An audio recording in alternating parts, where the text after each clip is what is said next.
Good afternoon, everybody. This afternoon we have the pleasure of welcoming a Hegelian philosopher, Lacanian psychoanalyst, a self-defined complicated communist, and a political activist.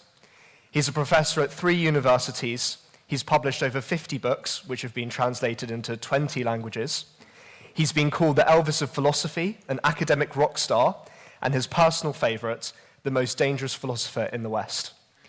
His ability to critically engage with the most diverse range of topics, from Hollywood film to climate change, and to do so in such an incisive, uncompromising, and humorous way are just some of the reasons why, on a personal note, he is undoubtedly my favorite contemporary philosopher.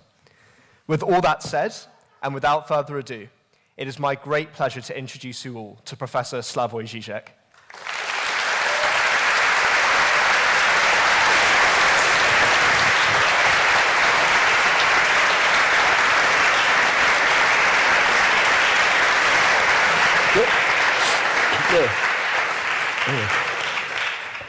I feel in such existential anxiety, like you are there, but I'm talking to a void there, you know. It is a little bit perplexing, but I will survive.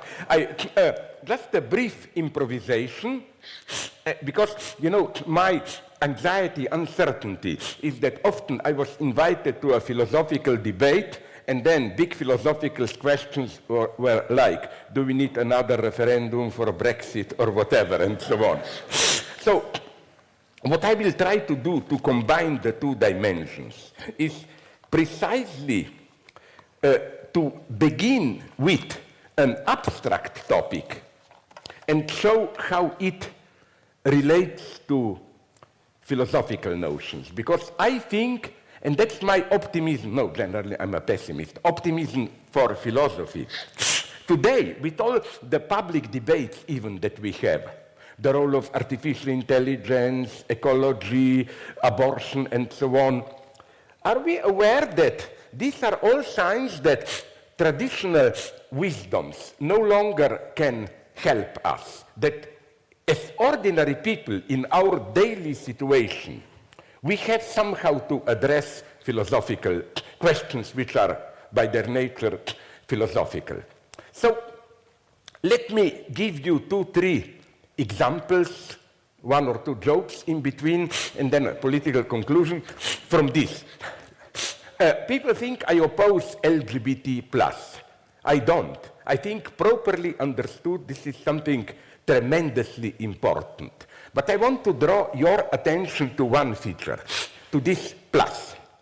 You know, the official formula is LGBT or IQ, there are big, these dogmatic disputes, theological, you know, how many, doesn't matter, then you add plus. Now, I'm a great admirer of English philosophy, but nonetheless, I don't quite agree with the tradition of British empiricism. So I will say that the usual reading of this plus is the empiricist reading.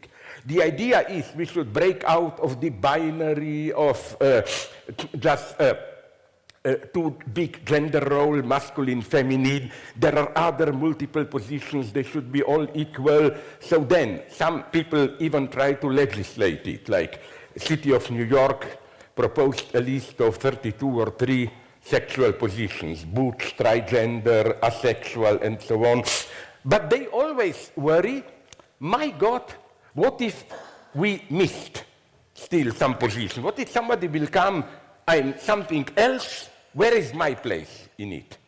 So they simply, being aware that there is no perfect full classification, they add a plus as a sign of precaution. Let's be open if somebody else arrives. Now, it may sound as a joke, I forgot her name, but it is in my book. An Australian feminist, LGBT theorist, proposed a wonderful idea, very Hegelian in my view, that what if we do not read the plus, LGBTQ whatever plus, as and all others, maybe not yet discovered, what if we take this plus as a position of its own? I can be a plus. And I think that, to make a long story short, if you want to hear the detailed argumentation, read my book, that subjectivity at its most radical, what we call human subjectivity, is such a plus.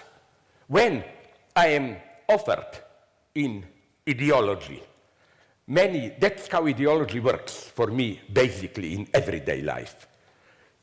You are offered, or as Louis Althusser would have put it, interpolated into some identity. You are a woman, a feminist, a theorist, a Muslim, a Christian, whatever, certain identity.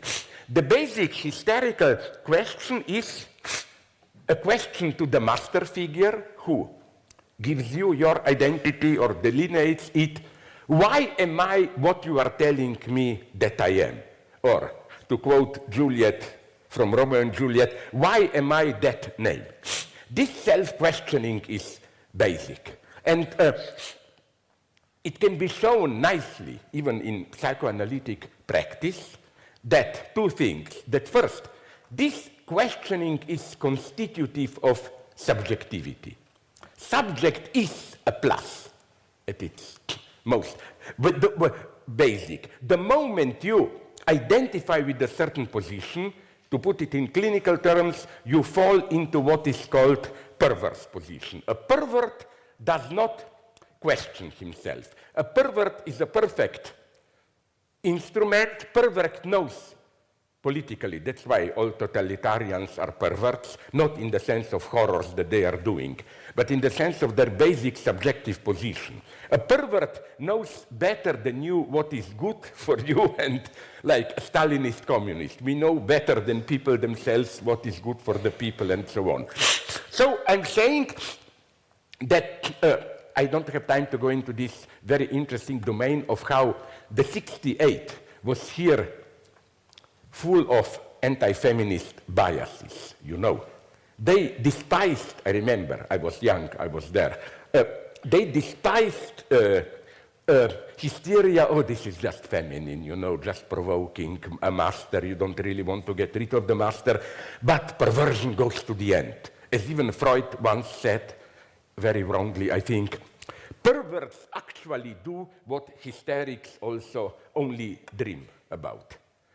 I want to say that contrary to this, perversion is always the hidden face of domination. Every social power needs perverts to do the work, while this hysterical self-questioning, again, is the basic position of subjectivity, defines subjectivity as such, and, okay, I have to move very fast, so I just, with this ridiculous example, I will just try to illustrate to you how, my second point, how hysteria is basically feminine in its nature.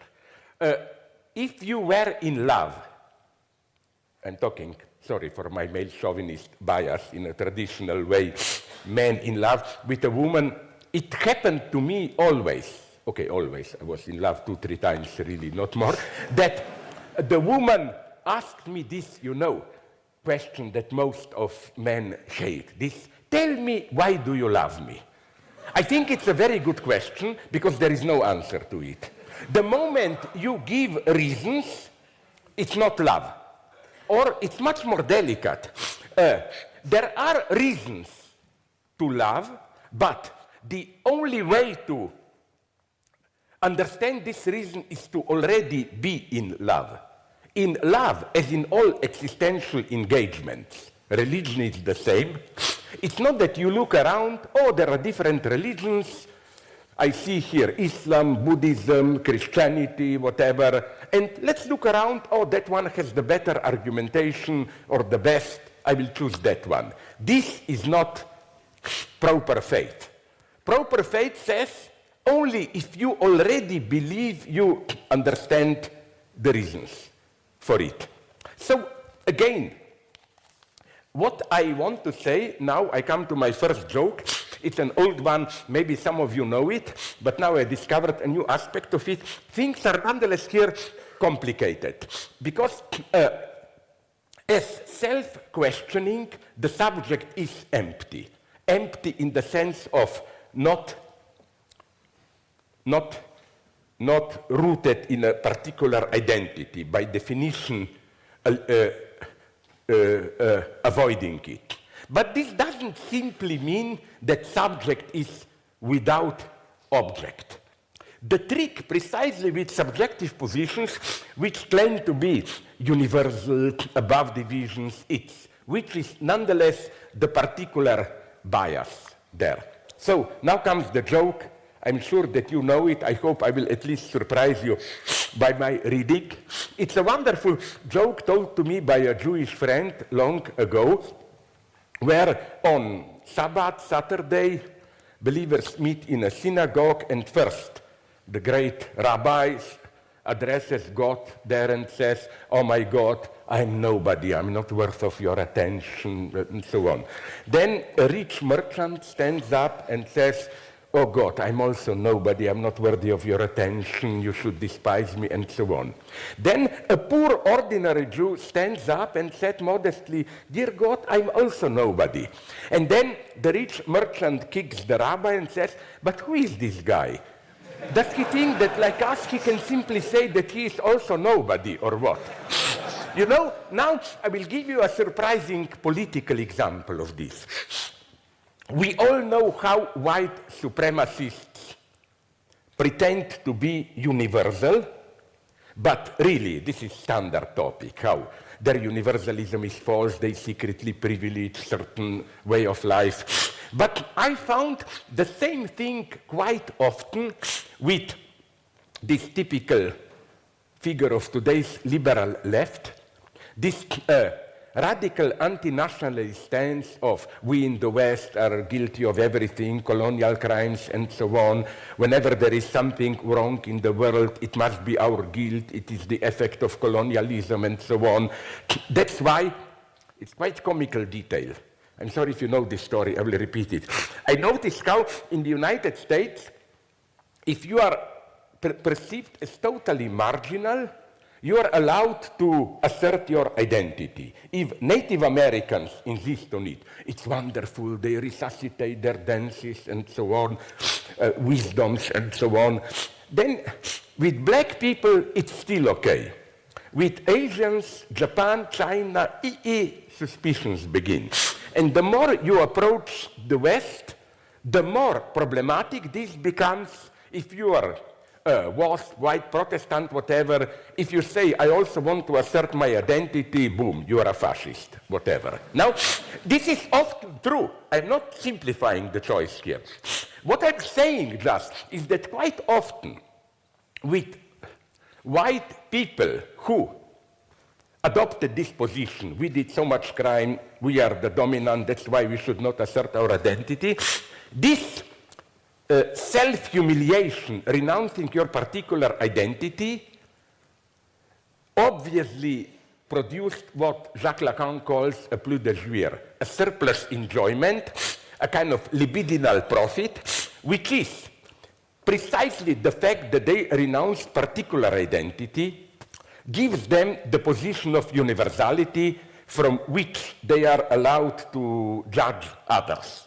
Like in a debate with Native Americans, a white guy, this happened to me years ago in Missoula, Montana, when an Indian person there, Indian not in the sense of India, in the sense of Native Americans, and incidentally my Native American friends all prefer the term Indian. They claim Native American is racist, like native, so we are natural and you are cultural Americans or what. As they told me, sorry for this old joke, if our name is Indians, we are at least, our name is at least a monument to white men's stupidity who thought they are in India. So the white guy immediately corrected them. No, this is racist, don't do this, and so on and so on. You know, and it's the same a little bit, I think, in today's predominant role in our ideological space of victimhood. Many people like to adopt the position of victimhood precisely to enhance, to strengthen their position in social power structure, and so on and so on. This happened, I think, it was in a way just for her to fail. Did you follow this 2-3 weeks ago? Elizabeth Warren, the American feminine democratic figure, played this game with I have some Cherokee blood and so on and so on. It was ridiculous. Is she aware that she did the same, although in a totally opposite political sense, but nonetheless, formally she was doing the same thing as the Nazis, my God, trying to re-establish her credential by her genetic or whatever DNA analysis and so on and so on. And the right answer to her came not from Donald Trump, who is disgusting, from the Cherokee, some tribal elders group, who denounced her brutally as manipulator and so on and so on. Now, my next point. What kind of, this may hurt some of you, what kind of divinity would you associate with this notion of subject as questioning and so on and so on? Again, I cannot go, no time for details now, but I would have said, and here comes another joke, a divinity which is, and I think this is the deepest insight of some radical trends in Christianity, a God who is not perfect, a God who is literally, because he is too good, a little bit retarded, imperfect. I will not go into it now. I will tell you another joke, and so that you will not think that I am a Zionist. My God, I'm a BDS supporter. I'm just waiting when they will prohibit me to enter Israel. But nonetheless, they have excellent theological jokes. One is this one. I'll tell you. It's very brutal joke, but I love them because true jokes are brutal. Do you know that there is a whole subculture of Holocaust jokes in Judaism?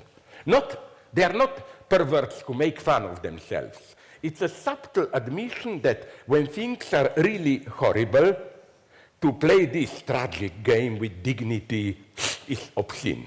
You can only do a joke. So the joke goes like this. To understand this joke, you have to know you have to know that one of the theological reactions to Holocaust is God died in Auschwitz. Too horrible is what happened there. God couldn't have been there. He couldn't have allowed it. So God was absent. God died in Auschwitz. Okay, the joke goes like this. A couple of victims who died in Auschwitz, Jews, are now in paradise, of course, and they are walking around there. They sit on a bench on a nice field, meadow in paradise, and amuse each other with jokes about their death in Auschwitz. Like one old Jew said to the other, "Do you remember, Jacob, how was it when they dragged you toward the gas chamber? You slipped already before and broke your head so that you died before even you were touched by gas," and they all laugh. Oh, that was funny. Then God himself takes a break from his work and drops by and looks at them and says, "Listen, my friends, I don't understand this joke of you." And now comes the absolutely sublime humor. One of the Jews steps towards him, puts his hand over God's shoulder and like patronizingly tells him, "Don't worry, you were not there, so of course you cannot understand it," and so on. You know what's so subversive here? That what God cannot understand is not the horror of it, it's the joke that we make out of it. I don't have time, maybe later, to go into it, just to allow me to finish, because I know that I have a very specific notion of temporality. No? And very briefly, I think that, although I'm very critical towards many aspects of Marxism, one thing we still should pursue today critique of ideology. Not in the traditional Marxist sense, but in a new mode. Just to give you one of my slogans, you know Marxist old definition of religion as the opium of the people. I think today we should drop it and propose another version. There are today, maybe some of you heard this joke of mine, the answer is obvious. Today there are two new opiums of the people, and you can guess what they are. Opium and the people. First, are you aware, I read some American analysis, to what extent, at least in degenerate circles like ours, academia, that literally 70 to 80% of people, to retain the normal functioning of their mind, already rely on different forms of drugs. From ordinary daily drugs to more serious psychodrugs up to opium itself and so on and so on. It is as if without this resort to chemistry and biochemistry, we are so destabilized we cannot function normally. The other opium of the people is the people itself. This is what precisely we call populism today. And for this reason, I cannot go. I'm concluding now, of course. This is why I find problematic the idea of so-called left populism, that we should answer the right by our own populism. You know why not? Because populism always has some feature. It defines populism. You simplify the situation by constructing a clear figure of the enemy. And you connect with so-called anxieties, scares of ordinary people. I think that this no longer, I'm a pessimist here, works today.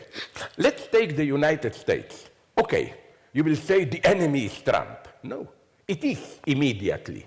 But the enemy, the true enemy, cannot be personalized. The true enemy is the failure of the liberal consensus in the last decades in the United States. Trump didn't fall from the moon onto the earth.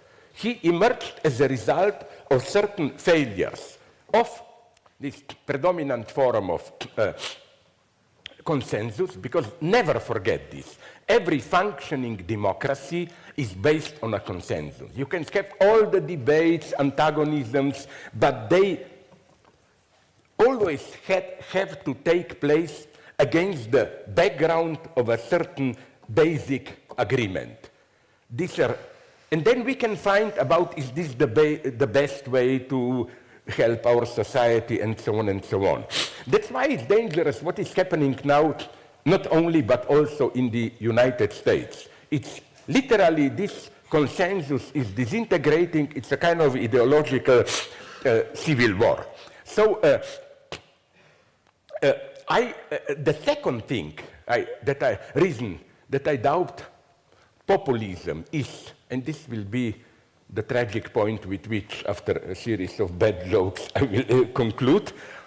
You know, traditional Marxism still relied on the idea that the unique chance of a revolutionary change is to connect what Marx thought it was the highest theoretical insight, historical materialism, the chance of revolution, deep understanding of history, with the concerns of and troubles of daily life of concrete people. That, like, what people experience as their deadlock resonates with the deepest insight, proletarian revolution and so on and so on. I don't think we are at such a situation today. And I'm not saying people, ordinary people, don't know it, but we theorists do know it. No, we know even less. But what I'm saying is this. For example, my good friend, I admire him, we are very good friends, Yanis Varoufakis. His idea is we need real democracy in European Union. Not this alienated Brussels bureaucracy, but people should, no, we should listen to, okay. Then I asked him, and I never got, so I claim, I'm sorry, a good answer. I asked him, but okay, do you know that if we were to ask ordinary people today in Europe, what do you think about immigrant threat, refugees, and so on? About 60 to 70% would say, fuck them, throw them out. And so paradoxically, are you aware of this tragic situation that in spite of all blaming Brussels bureaucracy, they were more open towards refugees than the authentic popular opinion, and so on and so on? Okay, Varoufakis' answer to me was, because people are manipulated. We need just 2 weeks of open debate. I told him, are you crazy? That's the ultimate utopia. That somehow we will clear the tables, address the people with truth. No, that's why we need critique of ideology today. Ideology is not something, some outside external force that washes the brains of the people. Ideology is our daily experience. I will not repeat it because most of you know it, but in one of my old classic analyses, I even took the structure, you all know it, I know, I will be short and conclude. I took the typical structure of British, American, French, and German toilets to make this point. You remember it, how British or American toilets are full of water and shit after you produce it is floating there. German toilets have a hole, but in front, so that your shit falls back and stays there. I'm not kidding. I saw them. Then it's a ritual of inspecting, smelling your shit, are that. And French is the hole is in the back, so it disappears immediately, shit. But isn't this what was called already in late 18th century the European Trinity? British, you are pragmatic, economy, let's do it, compromise, shit floats in water. French are revolutionary, liquidate quickly the shit out. German are poets and metaphysicians, like observe shit, analyze it. And you know what? You think it's a bad joke, but I talked with architects, and they confirmed this to me. They say you cannot explain it with some rational, pragmatic reasons. The only reason I ended up with these bad jokes, repeating myself, is to let you know how, although people claim, the ideological era is behind us, no, we are perhaps more in ideology than ever. That's why our first task of public intellectuals in general, is not to propose solutions. Don't fall into this trap. This is what authorities want. We have a problem. People are demonstrating how. No. Our first task is to raise the right questions. The problem today is not answers, but when we see a problem, the way we formulate a problem is, as a rule, already part of the mystification. Just think about all the ideologies projected into ecology, beginning with this idea, Mother Earth and we humans hurt, distorted Mother Earth, and so on and so on. Or even racism. The idea that the main problem with racism is lack of tolerance. No, this is typical cultural left, which sees the problem as we should more understand each other, and so on and so on. I totally oppose to this. To provoke you to really finish, my idea of an open, democratic, whatever you call it, society is not there is an Iranian friend, an African friend, a Jewish friend, a Latino American friend, and we understand each other. No, you resign yourself. How can I understand them when I don't even understand myself? The true task is tolerance precisely towards what you have to accept that it remains an otherness. We need what my right-wing friend, who is not an idiot German, Peter Sloterdijk, says, a new culture of discretion. And I think this is the only way to retain sanity in our crazy global world. Now comes the biggest surprise. I finished, really. Thank you very much.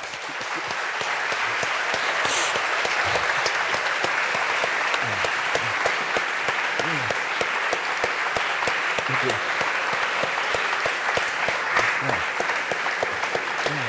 No, stop. You applaud too long. That's my standard traditional Stalinist joke. Wait a minute till we old hardliners left take power, then you will have to applaud a lot. So spare your energy for people's democracy then. Professor Zizek, thank you so much for Thank you. I'm glad comments. to be here. But let me tell you something. No, I always preferred Cambridge to Oxford. Oh, well, you can come back then. No, I will tell you why.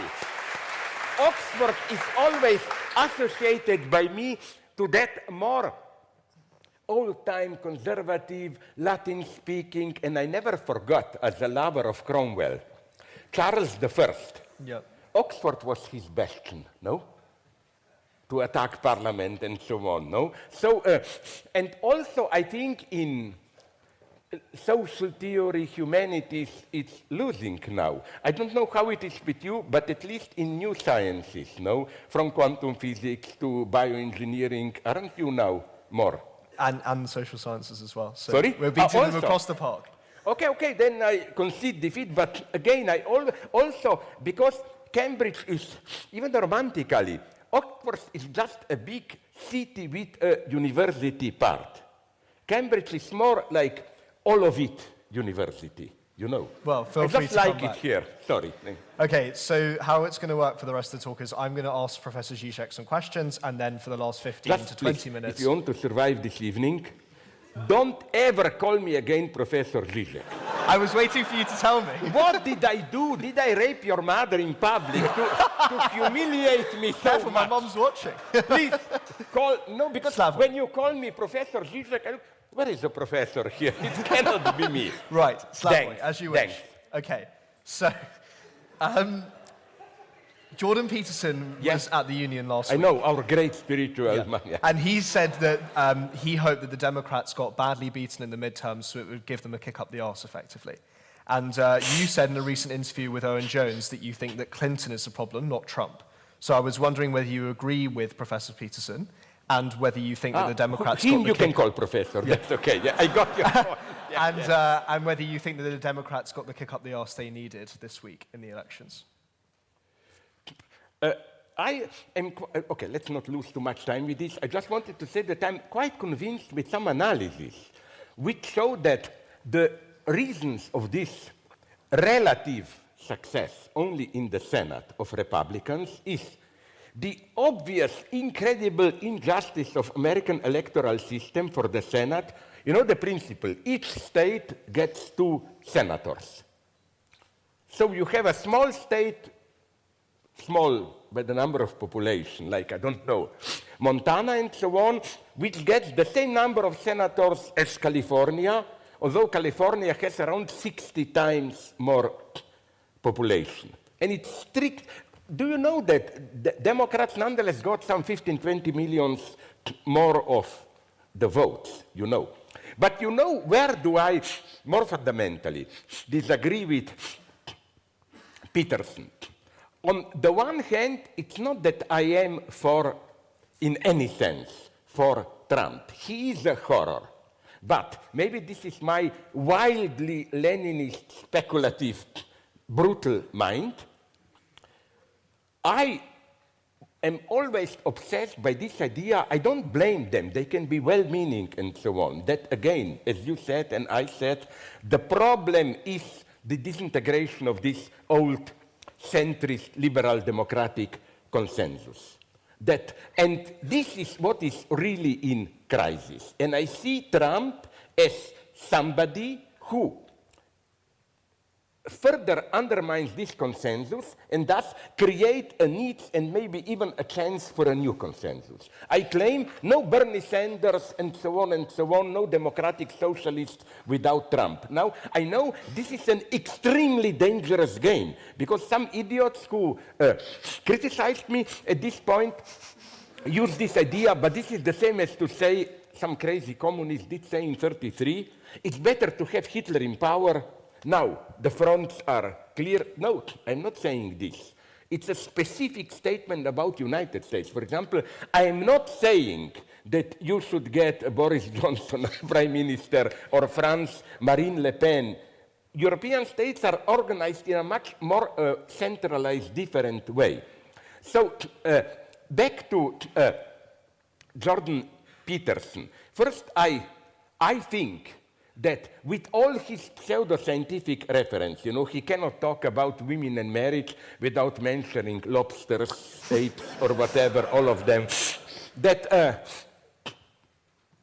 if you go to the end in this direction, mirroring relations of domination among animals, projecting them onto humans, then we humans are doomed, my God, because humanity as such is unnatural. What is the idea of equality, freedom, and so on and so on? This is human madness.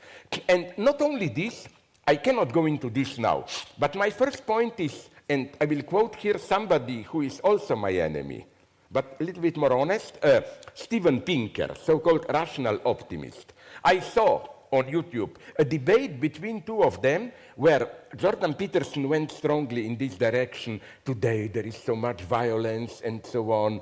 And then Steven Pinker said, sorry, your facts are totally wrong. Like, no, if you look at it globally, with all the horror, you have here those knife crimes and so on, the last decades are still much better than any time in history and so on and so on. So first, I doubt many of his facts. As to his theories, first, I was not in the sense that he uses it, but I think at the beginning, not that I liked him, I think he became famous for his brutal reaction to some transgender people's idea, he, she, ze, it, whatever. I don't agree with him, but I think he did draw attention to some problems there. There I had not a sympathy, but half understanding. Then catastrophe emerged when he fell into this stupid trap and started to use the term, which is today the main term of contemporary right, cultural Marxism. And it would be so interesting, I don't want to talk too much, to follow, to deploy in front of you the entire background of this nation. It's incredible. There is a whole conspiracy theory narrative. It goes like this. After communist revolutions, direct political, failed in early 20s, communists, Comintern, Lenin, whoever was there, Stalin, decided that we failed because we underestimated the strength of the Christian moral convictions of Western people. So we should first undermine them morally. And this is why it's a beautiful theory, I like it. Through the detour of some Argentinian millionaire, they financed Frankfurt School, Western Marxism, which then culminates in today's what they call cultural Marxism. Okay, to cut a long story short, I talk too much, I know. I'm totally opposed to this narrative. I think that today's political correctness and so on, its failure is not that it's too fanatically Marxist, it's precisely that it's not Marxist. That is to say, basic question of social power, economy, and so on, it obfuscates these powers, these questions, as cultural problems, and so on and so on. Then there is the third moment. I'm not giving you now full critique. I cannot have, just mapping the topic, where I find him, Peterson, even more problematic. His attitude, he wants to be a wise guy, wisdom, giving advice to people, Jungian approach, and so on and so on. Here I react like Goebbels. I pull out my gun. Like, I have such a distrust towards any form of wisdom. Wisdom is for me, by definition, stupidity. You know what is wisdom? Wisdom is totally opportunistic. I'll give you a simple example. In my country, let's say you do something risky and you succeed. Then I can immediately comment on your success by 5-10 proverbs, like we have it rhymes nicely in Slovene, only those who risk profit or whatever, this type of justifying risking. Then let's say you fail. We have again a series of wonderful vulgar proverbs, like my most popular one, you cannot urinate against the wind, you know, and so on. Wisdom is so deeply, and I think the greatest of our traditions, at least European, Plato, ancient Greek philosophy, or Christianity, they are absolutely anti-wisdom. Jesus Christ is a madman. I mean, in this sense of socially disruptive and so on. You know, if nothing else, the traditional form of wisdom always thinks in circular terms. What arises will fall down. Everything returns to dust. And the notion of injustice is always the notion of somebody who should stick to his or their particular role, gets caught in a hubris too much, but balance has to be restored. This is the very opposite of Christianity and of Plato. The basic idea of Plato is Plato's idealism. In this sense, I am a materialist idealist, whatever this means, is that you go on in your daily life, stupid daily life, you search for pleasures, then you have a mega experience, religious, philosophical, even erotic love, and your whole life is destabilized. Are we aware how non-organic, traumatic, brutal thing a true passionate love is? Again, a vulgar example that I like to use. Let's say you are not in love. You live your promiscuous life, you drink with friends, one night stand here, there, and so on. Then you fall in love. All this stability is destroyed. Everything is focused onto something. That's what's so great. You find this in Christianity. You find this also in other religions. I don't want to go into it. You find this in Plato's idealism. You know, Plato's basic reaction was the way Plato describes Socrates when he's thinking. It's really like a hysteric reaction of this. He just stood there, immobilized, and so on and so on. So I am for abstraction, for violent difference, I am absolutely against any holistic approach. Okay. I didn't answer. That was a very comprehensive, yeah. very comprehensive way of not answering my question, so thank you. Moving on, you're no doubt aware that on university campuses, particularly in the UK and also increasingly in America, we live in America, I'm going down now. No, you know why? It's still good, but... No, sorry. I interrupted you not to go into narcissistic topics, but precisely from the predominant liberal leftist politically correct view, I made a whole series of fatal mistakes. First, it was with the question of immigrants, refugees. Of course, I don't oppose them. I just emphasized that, you know, you don't, like, different ways of life are a fact. A fact in the sense that what we Lacanians call mode of social jouissance. You organize your pleasures in how sexes are combined, in how authorities function, and so on and so on. And that's why I think I'm not on anybody's side. I'm just saying I don't believe that things are as simple as let's open ourselves and we will all be brothers and so on and so on. We in Slovenia will be very short. If you believe me, if you are stupid enough to believe me. We in Slovenia, we had a problem already 20 years ago that I still traumatically remember. Gypsy, Roma is now the term. Here I agree with it. A Roma girl, 13 years old, escaped from home, took refugee police that her father wanted to marry her to his whatever relative. And then there was a big debate. Of course, all feminists were on the side of the girl. Me too was on her side. But then some elders from Roma community said something very simple. They say, are you aware that arranged marriages are the very core of our way of life? Our way of life is not what you think, those stupid dances, music, whatever, and food. That's superficial. Our way of life is based on arranged marriages. You take this from us, in 20 years we no longer exist. And now I'm not even taking anybody's side. I'm just saying that don't underestimate the strength of being rooted in a certain way of life. It's much stronger thing. So the result is not refugees out. On the contrary, it's that we must approach the problem in a much more careful way. This was one of my problems. Second problem was LGBT plus Me Too political correctness, where I also, while basically absolutely supporting them, like I said about Me Too, and I believe it, this is incredibly important because a certain model, basic matrix of relations between sexes, which basically lasts from even before states emerge, already in developed tribal societies, is now undermined.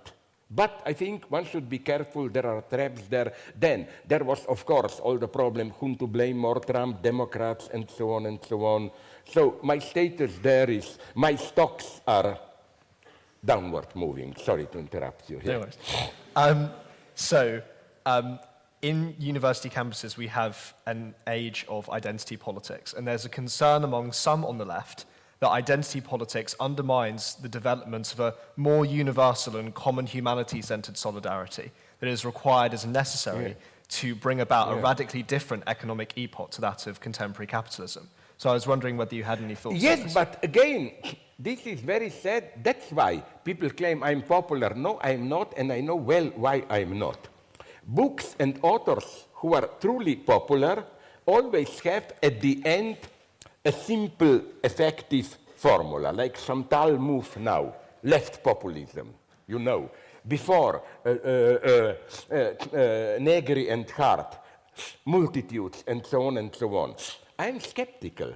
I know how much this hurts me, but I don't want to propose this formula. So while in principle I agree with this, I'm very much critical towards those Marxists who think we can simply go on with praising proletariat. Who is today the possible agent of change?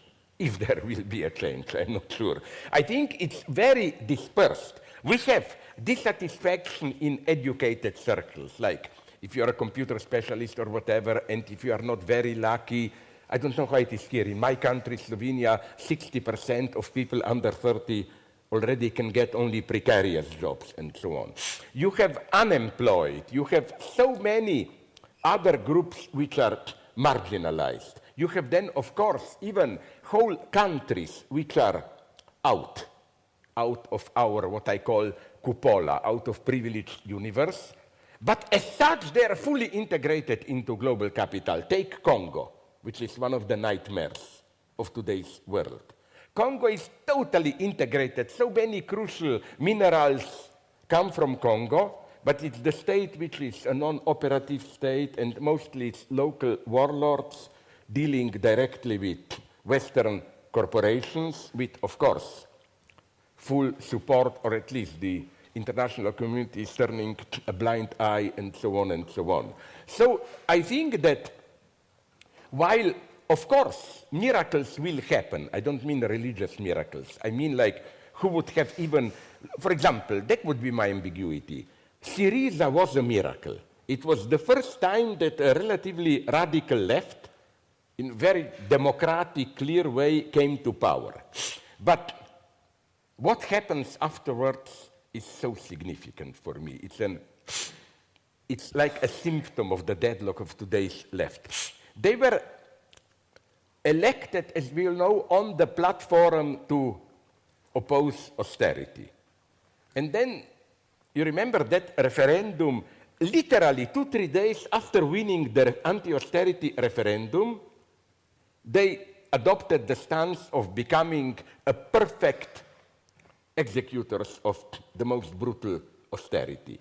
And I don't think we can simply blame them, like my radical leftist friends, some of them, traitors, traitors. No, the situation is much more tragic. We really lack a vision of what to be very blunt. It's not enough to criticize liberal, left-leaning liberal democracy. One has to also say, okay, we need more radical left. But what will this left really do? I have this basic problem. Is it simply, I hate this formula that we need a democracy which more and more relies on active citizens and so on and so on. I think this is a bullshit, empty formula. I love bureaucracy. My idea of happiness is you live in a complex state and you don't have to worry, this is for me nightmare, what some of my leftist friends describe as paradise. You live in a non-alienated local community and all the common things are debated together, how to organize kindergartens, water supply, education. Would you really like to live in a society like that? I would like to live in a nicely, authentically alienated society. By alienation, I mean I do my work, of course, from time to time one has to control, but I can rely on an invisible state bureaucracy that things basically function. Now people started to shout, Stalinist, Stalinist. No, the problem of Stalinism was precisely that it never was ready able to establish a well-functioning bureaucracy. That's why it has to have purges and emergency states all the time. I'm a believer, my motto, to the horror of my leftist friends, is authentically alienated bureaucracy and not we are all one. We are all one in abstract, but concretely I want proper distances. Like, let me tell you something brutal, and I mean this as an existential attitude. No, I'm misanthropic. I wouldn't like to be friends with many of you. Friendship is something, and if you are honest, friendship is something you really, I even don't want, if somebody comes to me, oh, you should understand me. No, I'm not interested in you, and so on. And don't get caught into this moralistic liberal pressure, we should understand each other. Which is, just to finish. We know which is, along these lines, one of the most stupid proverbs, wisdoms that I know. It was popular by some of this new communitarian ecologists. An enemy is somebody to whom we were not ready to listen. Like, the idea is clear. Somebody appears to us as an enemy, but the moment you really are ready to hear his side, maybe, but in a very limited way, I claim. Would you say that Hitler was our enemy because we were not ready to listen to him, or what? No, sorry. Okay, I'm telling you now something very well-known, but nonetheless, the greatness of Churchill was that he was reading, he was listening to Hitler already in the early 30s and knew it. So, we have to accept that there are authentic enemies. Where the point, why? I will tell you now why. Because, and with this I conclude, an ethical point, important. Let's look at a guy who does horrible things. Then a humanist comes and says, but we should try to understand him. Why is he or she or they doing this? I'm saying yes and no, because to understand him means simply to listen to the myth that this criminal, is telling to himself to justify what he is doing. Like in Brazil, I read now a wonderful book about how the secret police, which 30, 40 years ago they were serially torturing political prisoners and so on. You know what they did? They invented their own New Age religion, a combination of pseudo-Buddhism and some Western mystical trends. The message was this fake Buddhist message. Reality is not substantial. Reality outside is just a flow of phenomena. The only thing that really matters is your inner experience, and so on and so on. This, even almost beautiful vision, what enabled them to torture, but with a distance, without getting caught in it. So I think that this is why I read a wonderful book recently, forgot the author. The title is The Nazi Ethics. And it asks precisely this question. We all know the horrors the Nazi did, but what stories were they telling to themselves to justify in their eyes what they are doing? So in this sense, I am much more of a skeptic. Okay. So for the last probably 10, 15 minutes, we're going to open the floor to questions from the membership. That was my hope, that I talk too much, and then it's my most beloved hypocritical question, that I can say, so sorry, guys, I wanted to go on, but we have no time, and so on. Yeah, well, I'm going to do the red button sign. How much do I have to bribe you to do this? Okay, so if anybody has a question, please put your hand up. Please. Wait for a mic to come to you before you ask your question. Are we in animistic society? Do mics walk around here? Yeah. Or carried by humans? Just here in the second row. Sorry. Hi. So just touching off your ideas in violence, like about the kind of like anti... You're not talking about general violence or my book? The book violence. The book, yeah? Yeah. Kind of like about the anti-leftist appropriation of political correctness and stuff. I was wondering if like you had any thoughts on if there's a disparity between conventional anti-Semitism and kind of political anti-Semitism as it's presented as manifest in the Labour Party. First, I don't know enough. I have some doubts there, I must say, about Labour Party, but I will tell you something else. I wonder if you will agree. No. It's about anti-Semitism today. What really worries me today, if you ask me, is a term, and I have so many examples of it, and the saddest thing is that the Israeli government is playing this game. What I shamelessly call, don't start to shout, I will try to justify it, Zionist anti-Semitism.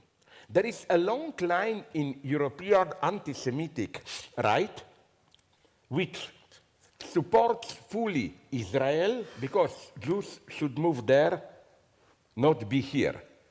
I quote him in my book. You know, one of those guys was Reinhard Heydrich. He wrote before it began in 36-7, Jews are a great people. We wish them all the best luck. We want to collaborate with them, but there.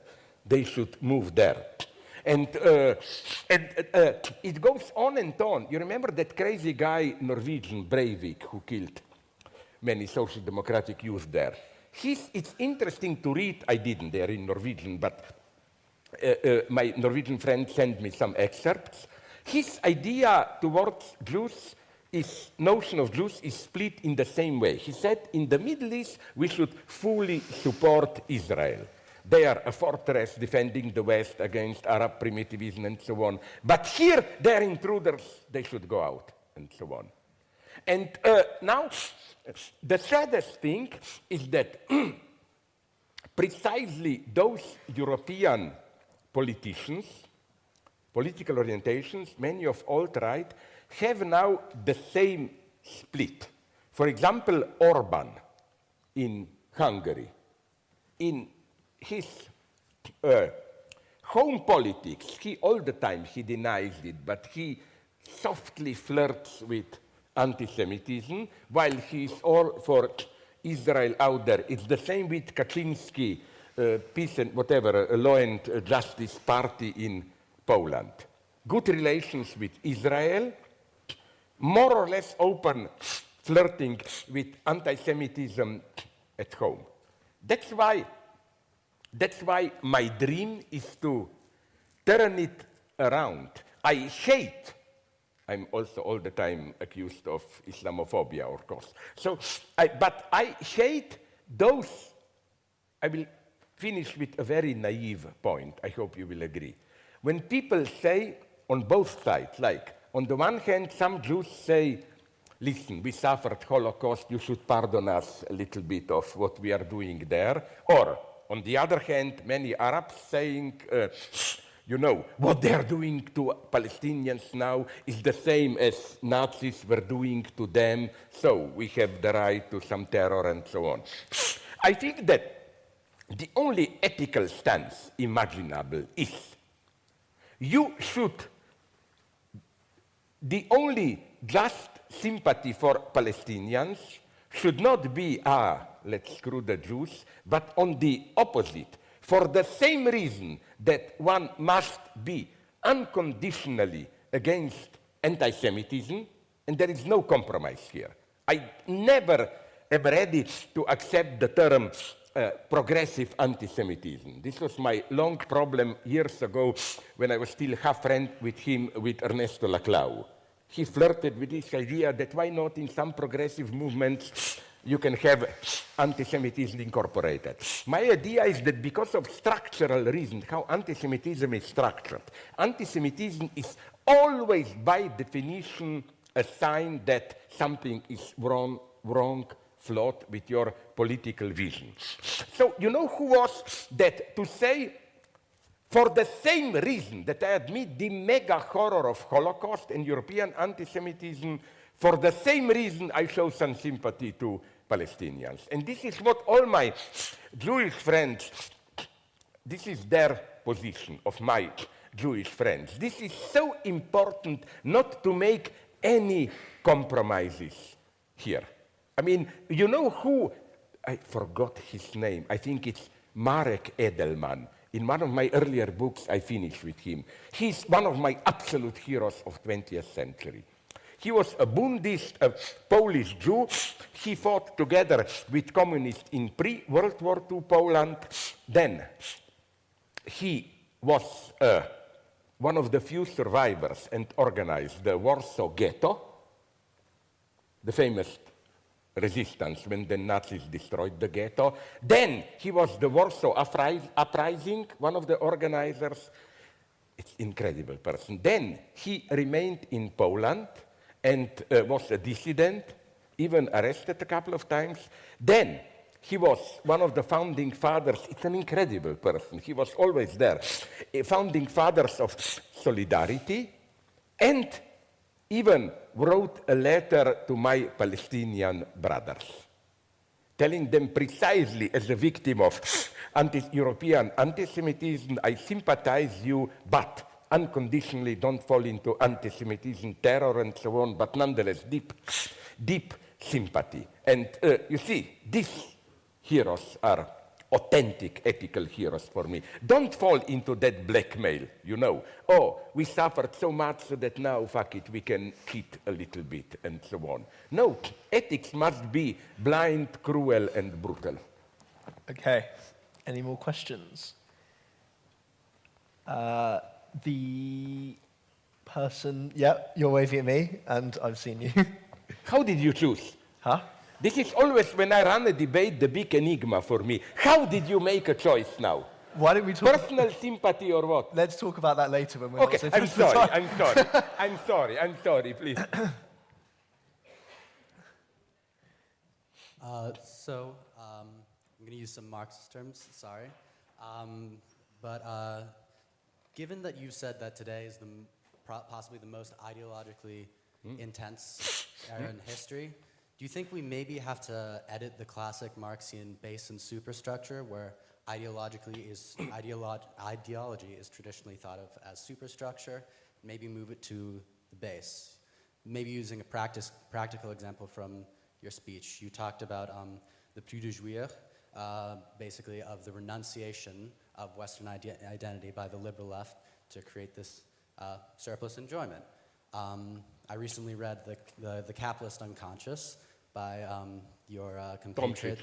Yeah, very good book. He talks about the sort of labor theory of the unconscious, where the plus de jouir can be basically applied to the capitalist mode of production and surplus value as well. So it's sort of taking this this purely theoretical element and adding it to the example you gave. Do you think maybe we can put ideology into the Marxian base? And if so, is there more we can put into the Marxian base to reformulate a new politics of liberation? I will give you, I talk too much, I admit. I could have go on for hours, literally, especially about that nice point, the labor theory of the unconscious and so on, because it's crucial to understand properly Freud. Because what this means is that the Freudian unconscious is not some deep secret. It's produced in the very mystification, elaboration, but of your desires. But my basic point would have been this one. I have nonetheless one problem with this clear-cut distinction, superstructure-based, which is clearly present already in Marx. I ask you rhetorically, but you can nonetheless answer, a simple question. What Marx calls commodity fetishism, is it ideology or not? It's a very strange ideology which takes place, which is located into the very core of economic process. I'm not decided should we call it ideology or not, but in some sense, fetishism and so on, it is ideology. But what is so great in Marx, and only today we can see how right Marx was, is that, now this is an important theoretical point. For Marx, fetishism of commodity does not mean in real life we are doing one thing, but we are perceiving it as a fetish, abstract, spiritual entity. Marx, if you read it closely, is saying, and this is Marx at his best, almost the exact opposite. You remember the very first sentence of this subchapter in Capital, addendum to the first edition, whatever, on commodity fetishism, where Marx says, a commodity appears in a first sight, sorry, I don't quote literally, as an ordinary daily object. But an analysis brings out all the theological niceties, tricks in it. So Marx's point is that commodity fetishism is not in our thoughts, like I do something, but then I wrongly perceive it. It's in our activity itself. That's the beauty. An illusion which you can even consciously know that it's an illusion. You don't believe in this, but you practice it on the market. Now, if you will pardon me, I will tell an old joke, very short one, just one line, which I think I already even used it here the last time I was here in Cambridge. It just perfectly serves my purpose. I'm so embarrassed. I used it 10 times in my book. You know that boring Niels Bohr example of a horseshoe? You know, Niels Bohr, quantum guy, had at the entrance of his country house a horseshoe. I don't know how it is with you in continental Europe. A horseshoe above the entrance is a superstitious item which allegedly prevents evil spirits to enter the house. So a scientist friend visits him and said, but are you crazy? This is superstition. Why do you have it there? Do you believe in it?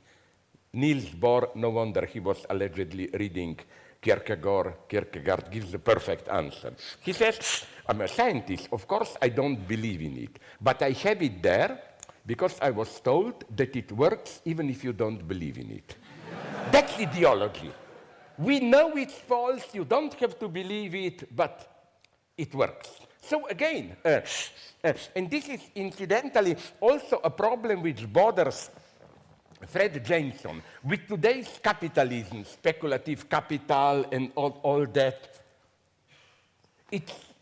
you cannot even imagine its functioning without ideologies operative in it. Not so much in how speculative capitalists reflect on it. They are usually cynical, brutal realists and so on. But to understand how they are acting, what they are doing. And that's why it's very interesting. Although the structure of commodity fetishism is very clearly ideological, Marx never calls it directly ideology. So here things get complicated, but I'm not here an idealist smuggling ideas into material base. I think I'm thereby promoting precisely a materialist notion of ideology, that even ideology has its own base and superstructure. Ideology is not primarily some system of what you are doing and so on. It's like I mentioned them here, I think, the toilet structures, or this ideology is embedded in our daily practices. That's what we still can learn from Marx today, I claim. Okay. One final question before I ask my mum where she met you. Somebody in the balcony, possibly? Yep, I can just see a hand right at the back, if we can get a microphone to But can we get, sorry to be hypocritical, but I'm really honest here.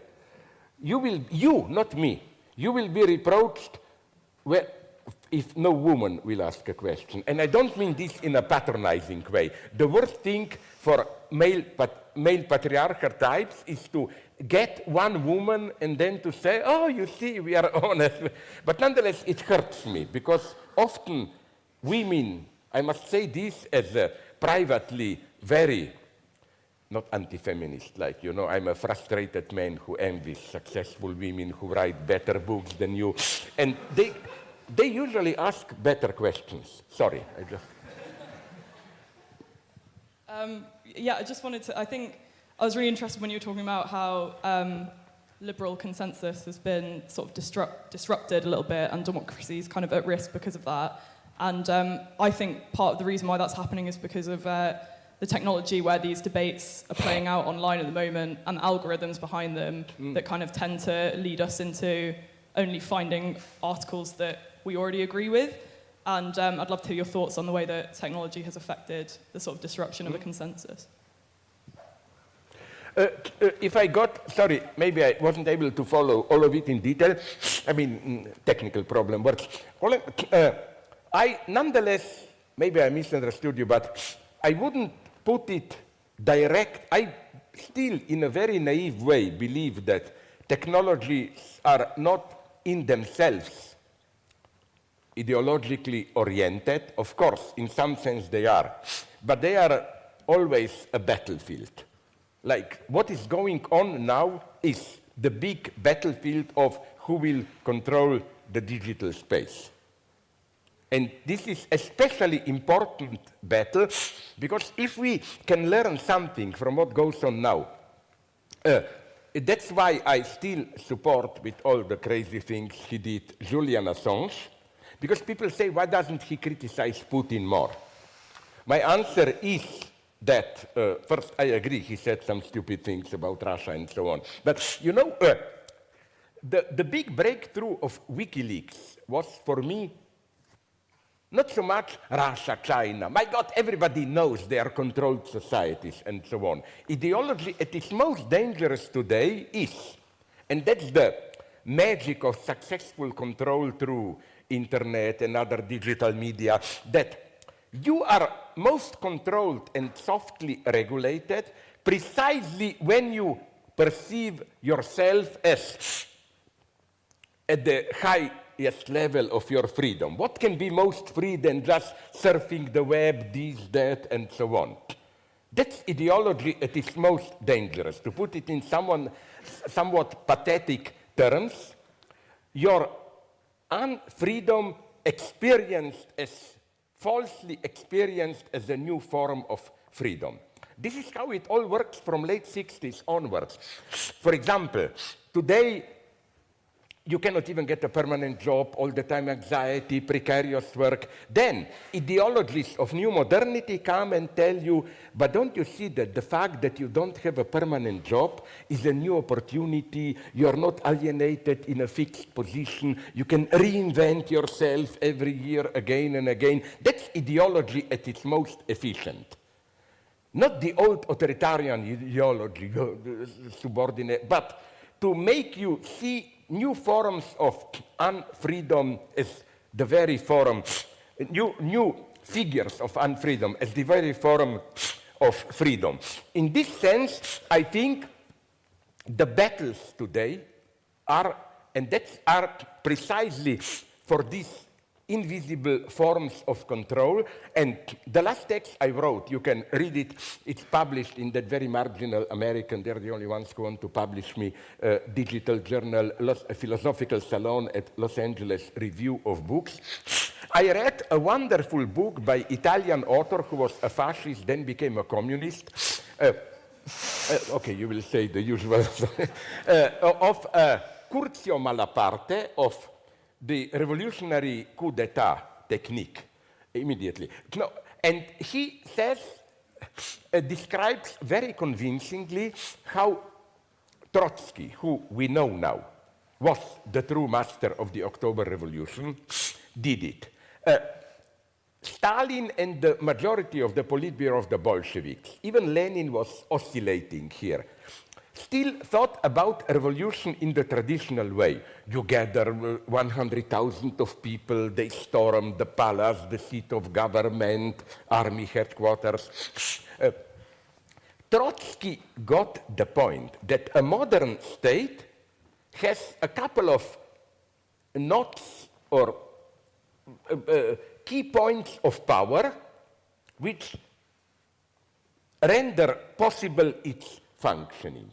And Trotsky said, you do your revolution next day. Give me one night before for me to take over electricity, water supply, railway, post offices, and so on. And that was the surprise. Everybody knew. Newspapers were reporting, Bolsheviks are preparing a coup d'etat. And the irony is that Kerensky knew it, he was mobilizing soldiers. And then, Trotsky was here at least. Later he made mistakes. He was a genius. He said, I needed less than 1,000 people. Small groups, 20, 30 people, dedicated soldiers, Bolsheviks, and specialists. And you know what he was doing? For example, Ministry, I think, of Electricity